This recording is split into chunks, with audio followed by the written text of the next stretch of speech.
Good morning student, I am Sonam Khan. Welcome to kids club digital classes. हमने हमारी previous video में part 2 राख की रस्सी रीड किया था, ठीक है ना, जो आपको आपकी बुक के पेज नंबर 11 पर दिया हुआ है। ठीक है, क्या देखा था हमने इसमें हमने देखा था कि जो लोनपोगार थे वो तिब्बत के 32वें राजा सोनगपसेन गापो के मंत्री थे, ठीक है ना। और जो मतलब वो अपनी चालाकी और हाजिर जवाबी, मतलब कि किसी भी बात का जवाब काफ़ी सूझबूझ और समझदारी से देने के लिए दूर दूर तक मशहूर थे, ठीक है। तो वो कैसे थे, जो लोनपोगार थे वो काफ़ी चालाक थे, ठीक है। लेकिन उनका बेटा जो था वो कैसा था, बहुत ही सीधा साधा था, ठीक है। उसको होशियारी बिल्कुल भी नहीं आती थी, जिसकी वजह से जो लोनपोगार थे वो काफ़ी चिंतित रहा करते थे, है ना।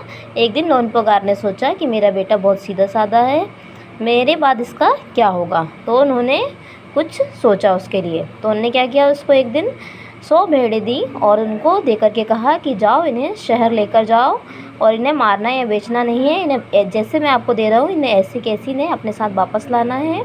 और साथ ही आपको 100 जौ के बोरे भी साथ में लाने हैं, ठीक है ना। वरना और अगर तुम ऐसा नहीं करे, 100 जौ के बोरे नहीं लेकर आए तो मैं तुम्हें घर में नहीं घुसने दूंगा। इसके बाद उन्होंने अपने बेटे को शहर की तरफ रवाना कर दिया, शहर की तरफ उसको उन्होंने पहुंचा दिया, ठीक है ना। चलिए चलते हैं अपने नेक्स्ट पेज पर। ये इतना हम रीड कर चुके थे, अब हम देखेंगे पेज नंबर 12 क्या दिया है। पेज नंबर 12 पर हमको स्टार्ट करेंगे हम हमारी रीडिंग। लोनपोगार का बेटा शहर पहुंच गया, मगर इतने बोरे जौ खरीदने के लिए उसके पास रुपए ही कहाँ थे। अब उनका जो बेटा था जिसको उन्होंने शहर की तरफ रवाना किया था वह शहर पहुंच गया, लेकिन अब उसके पास तो पैसे ही नहीं थे। वो कैसे इतने सारे जौ के बोरे खरीदेगा, है ना। अब ये उसके लिए क्या बन गई, एक समस्या बन गई। वह इस समस्या पर सोचने विचारने के लिए सड़क किनारे बैठ गया। अब वो इस चीज़ को सोचने के लिए कहाँ बैठा, सड़क किनारे बैठ गया।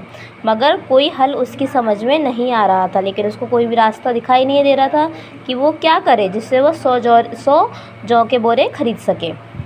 वह बहुत दुखी था।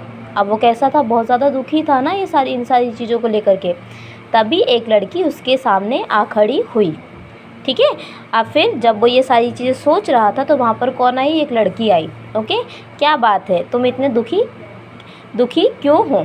अब उस लड़की ने उससे, मतलब जो लोनपोगार का जो बेटा था उससे पूछा कि क्या हुआ, तुम इतने दुखी क्यों हो, ठीक है। लोनपोगार के बेटे ने अपना हाल कह सुनाया। अब जो सारी बातें थी, जो सब कुछ लोनपोगार ने उसको कहा था वो सब उसने उस लड़की को बता दिया। इसमें इतना दुखी होने की कोई बात नहीं। अब लड़की उसको क्या कहती है कि इसमें आपको दुखी होने की कोई ज़रूरत नहीं है, मैं इसका हल निकाल दूंगी, मतलब मैं तुम्हें इसका कोई हल बता दूंगी कि तुम्हें क्या करना है, ठीक है ना। इतना कहकर लड़की ने भेड़ों के बाल उतारे और उन्हें बाज़ार में बेच दिया। अब लड़की ने क्या किया, जो 100 भेड़ें वो लेकर आया था शहर अपने साथ, उन भेड़ों के बाल उतारे और उनको ले जाकर के कहाँ बेच दिया, बाज़ार में बेच दिया, ठीक है। जो रुपए मिले उनसे जौ के 100 बोरे खरीदकर उसे घर वापस भेज दिया। और क्या किया, जो उन बालों को बेच करके जो पैसे मिले थे उनसे उसने क्या किया, 100 जौ के बोरे खरीदे और उसको दे करके उसे अपने घर वापस पहुंचा दिया, ठीक है। लोनपोगार के बेटे को लगा कि उसके पिता बहुत खुश होंगे। अब जब उसको 100 जौ के बोरे लाने के लिए कहा गया तो अब वो ला चुका था 100 जौ के बोरे। तब उसको लगा कि अब मेरे पिताजी मुझसे बहुत ज़्यादा खुश हो जाएंगे, ठीक है ना। मगर उसकी आप बीती पर उन्होंने ध्यान नहीं दिया, लेकिन जो उस पर जो बीती थी, है ना, उस पर उन्होंने ध्यान नहीं दिया।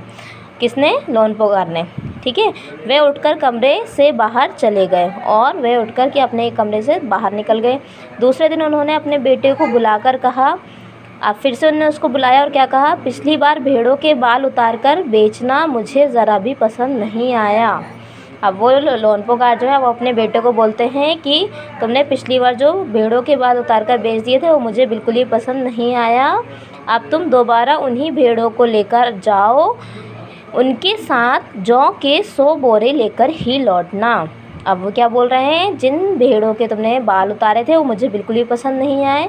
अब दोबारा तुम उन्हीं भेड़ों को अपने साथ लेकर जाओ और जौ के और 100 जौ के बोरे लेकर ही अपने साथ वापस आना। ठीक है, तो ये इतना हमने रीड किया। नेक्स्ट हम अपना आगे की वीडियो में रीड करेंगे। ओके, इसको आपको ध्यान से पढ़ना है, समझना है। Okay, thank you.